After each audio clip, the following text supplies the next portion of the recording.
Senhor esteja convosco. Ele está no meio de nós. Proclamação do Evangelho de Jesus Cristo, segundo São Lucas. Glória a vós, Senhor. Naquele tempo, algumas pessoas comentavam a respeito do templo, que era enfeitado com belas pedras e com ofertas votivas. Jesus disse: vós admirais estas coisas. Dias virão em que não ficará pedra sobre pedra, tudo será destruído. Mas eles perguntaram: mestre, quando acontecerá isto? E qual vai ser o sinal de que estas coisas estão para acontecer? Jesus respondeu: cuidado para não serdes enganados, porque muitos virão em meu nome dizendo: sou eu, e ainda o tempo está próximo. Não sigais essa gente. Quando ouvirdes falar de guerras e revoluções, não fiqueis apavorados. É preciso que estas coisas aconteçam primeiro, mas não será logo o fim. E Jesus continuou: um povo se levantará contra outro povo, um país atacará outro país, haverá grandes terremotos, fomes e pestes em muitos lugares. Acontecerão coisas pavorosas e grandes sinais serão vistos no céu. Antes, porém, que estas coisas aconteçam, sereis presos e perseguidos, sereis entregues às sinagogas e postos na prisão, sereis levados diante de reis e governadores por causa do meu nome.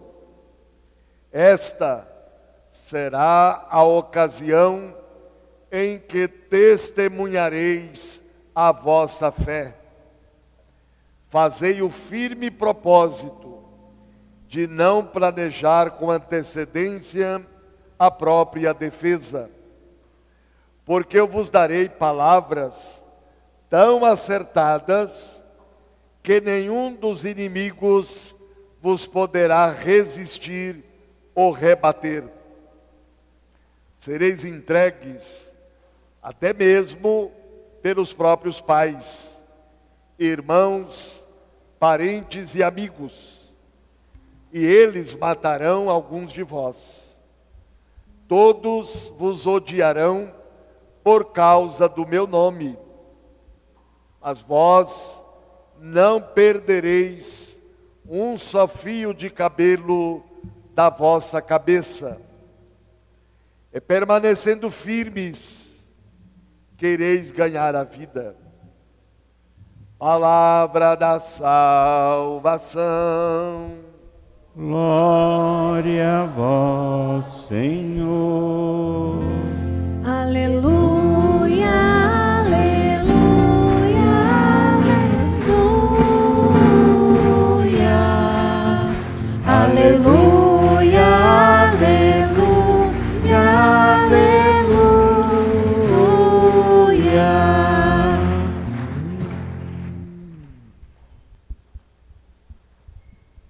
Então, sempre no terceiro domingo de novembro, antes do domingo de Cristo Rei, a igreja no mundo inteiro celebra a Jornada Mundial dos Pobres.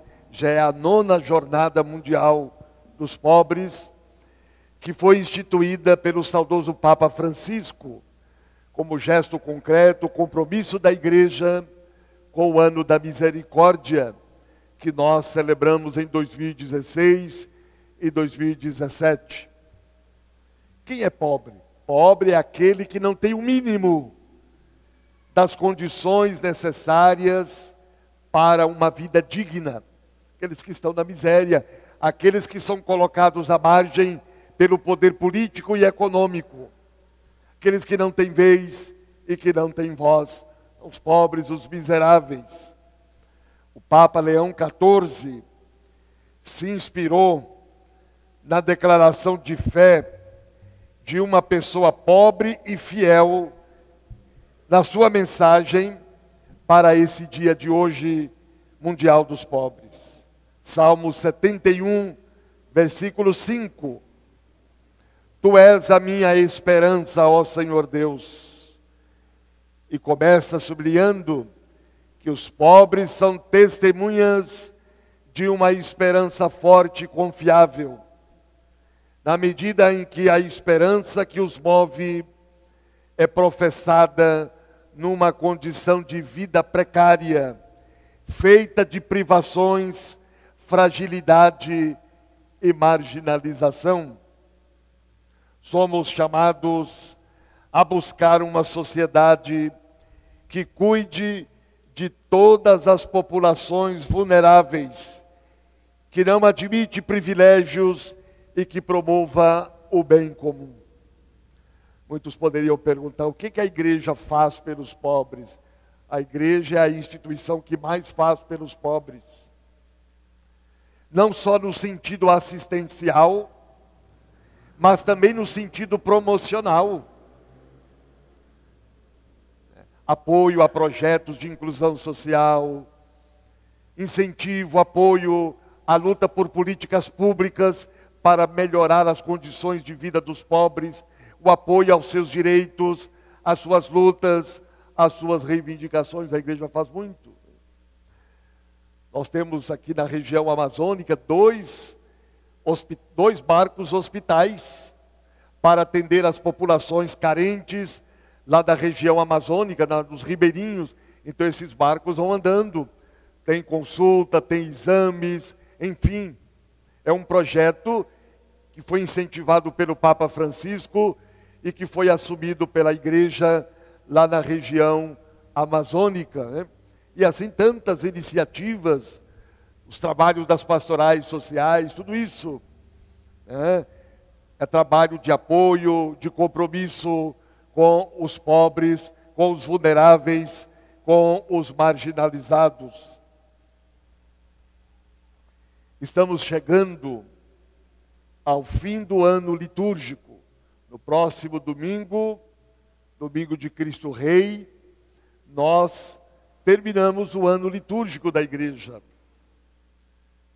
E a igreja nos convida hoje a refletir sobre as realidades últimas, o fim dos tempos, o juízo de Deus, a fidelidade na provação. Não é um convite ao medo, mas à esperança e à perseverança. As leituras bíblicas que ouvimos nos recordam que a história humana tem um rumo e um sentido. Caminha para o encontro definitivo com Deus. Caminhamos para Deus. Estamos a caminho do reino definitivo. Então a primeira leitura, um trecho da profecia de Malaquias, nos fala do dia do Senhor.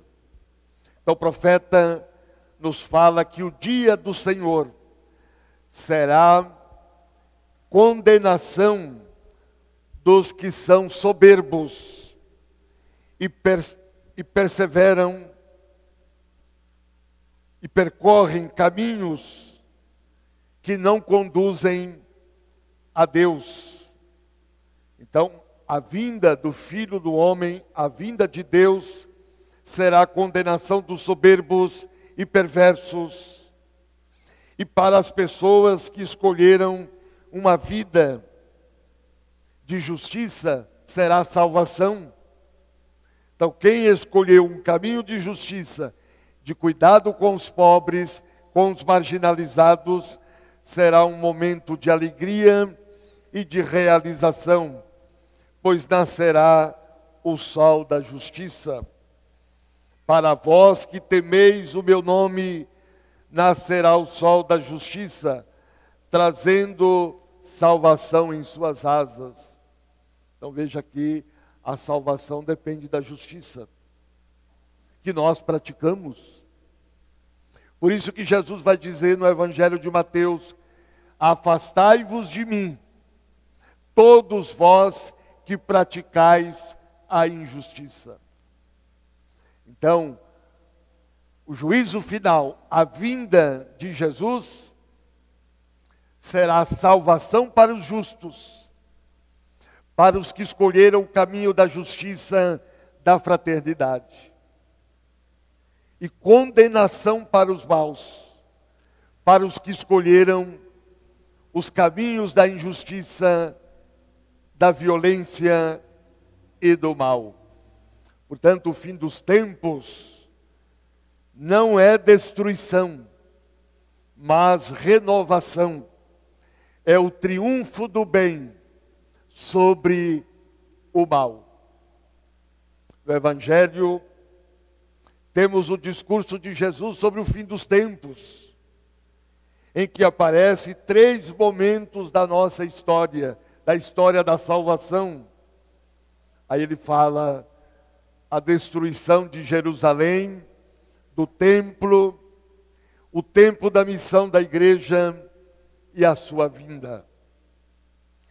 E aí, os discípulos estão encantados com a beleza do templo e comentam com Jesus sobre isso. E Jesus não se entusiasma com essa estrutura para ele já superada e anuncia o fim desse modelo de sociedade e o surgimento de outra. Dias virão em que não ficará pedra sobre pedra, tudo será destruído. Quer dizer, tudo que não ajuda o povo a ser feliz, tudo que não ajuda o povo a ter vida digna, deve ser destruído, deve ser renovado, deve ser transformado. Não ficará pedra sobre pedra, tudo será destruído. Tudo que gera maldade, tudo que gera pecado, violência, injustiça, tudo que não ajuda o povo a ter uma vida saudável, a uma vida digna, será destruído, diz Jesus. É o triunfo do bem sobre o mal. E Jesus faz um alerta: cuidado com os falsos profetas, com os visionários, cuidado com aqueles que ficam pregando coisas que geram medo nas pessoas. E aí vale, aquela questão também das fake news, das notícias falsas, que continuam sendo divulgadas, colocando medo nas pessoas, construindo muros, criando divisão, ódios, acentuando ainda mais as polarizações. Jesus diz: toma cuidado com tudo isso. Não sigais essa gente. Não sigais aqueles que ficam falando: olha, o juízo final está chegando, o tempo está próximo. Jesus diz: não siga essas pessoas.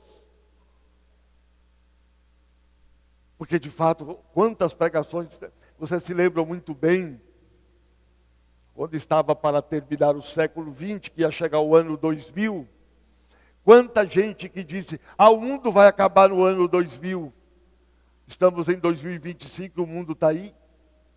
O mundo, o fim do mundo que nos fala a palavra de Deus, é o fim do mundo marcado pela maldade, pela injustiça, pela violência, pelas guerras. É esse fim de mundo que Deus quer. Esse é o fim do mundo, do mal, o triunfo do bem sobre o mal. É isso que Deus quer. Mas Jesus diz: olha, vão acontecer muitas coisas, coisas pavorosas, sinais do céu, guerras, revoluções, pestes, fome, muita coisa vai acontecer. Mas não é para vocês terem medo. Todas essas coisas serão ocasião ocasiões para vocês dar testemunho da fé, dar testemunho do Evangelho, da palavra de Deus. Isso não é o fim. A gente vê tanta coisa, né? Tanta perversidade, tanta violência, tanta guerra, tanta maldade. A gente acha, isso é o fim do mundo. Não. São apelos para a gente poder mudar esse mundo, para a gente poder viver uma vida de amor, uma vida de fraternidade, uma vida de justiça.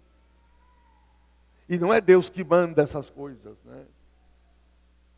Muitas pessoas que às vezes falam isso, isso aí é Deus que está mandando. Isso aí é um aviso de Deus. Não. Deus, Ele permite que aconteça. Para quê? Para a gente se converter, para a gente mudar o coração, para a gente deixar a ignorância de lado. Então veja, nós tivemos aí uma grande pandemia, uma tragédia. Quantas perdas humanas, quantas perdas materiais. Não deveríamos ter mudado muita coisa na nossa vida, nosso estilo de vida, nossa maneira de tratar os outros, mudar nossa mentalidade, nosso coração. Não era para a gente se aproximar mais de Deus, mais da igreja, não era para a gente ser mais fraterno, mais humano. Muita gente ficou pior. Muita gente ficou pior. Quanta perversidade que a gente vê por aí. Quanta maldade no coração das pessoas. Quanto ódio. Quanta destruição. Era para ter guerra. Nós não tiramos lições de vida. Olha o que aconteceu lá no Paraná uns dias atrás. Aquele acidente lá da natureza, né? Como fruto das mudanças climáticas, que destruiu mais de 90% da cidade. Que lições temos que tirar disso? Maior cuidado com a natureza. A natureza está gritando. Ela já não está aguentando mais tanta destruição, tanto abuso, tanto desrespeito. E aí as coisas vão acontecendo, né? Frio na época de calor, calor na época de frio, e assim por diante. E a gente não tira lições de vida, não muda. Então o apelo que sempre nos faz é isso, de conversão, não ter medo. Então a palavra de Deus, ela nos convida a perseverança, a fidelidade, a esperança, a coragem. Tem uma passagem também lá no evangelista Mateus, em que Jesus vai dizer assim: olha, vai chegar uma hora que vocês vão ver tanta coisa ruim, tanta maldade, tanta perversidade, que a fé de muitos resfriará. Mas quem perseverar até o fim, esse será salvo. Então nós temos que ficar firme, não desanimar, não cair no derrotismo, no pessimismo, e ter a certeza, Deus está conosco. Deus caminha conosco. A justiça vai triunfar. O bem vai triunfar. Essa é a nossa esperança. O mal nunca vai vencer, o mal nunca vai ter a última palavra, mesmo que aparentemente isso pareça e tenhamos essa impressão, mas não. Portanto, o Evangelho nos fala desses tempos difíceis, nos quais a nossa fé será testada por todas essas dificuldades, tragédias e sofrimentos.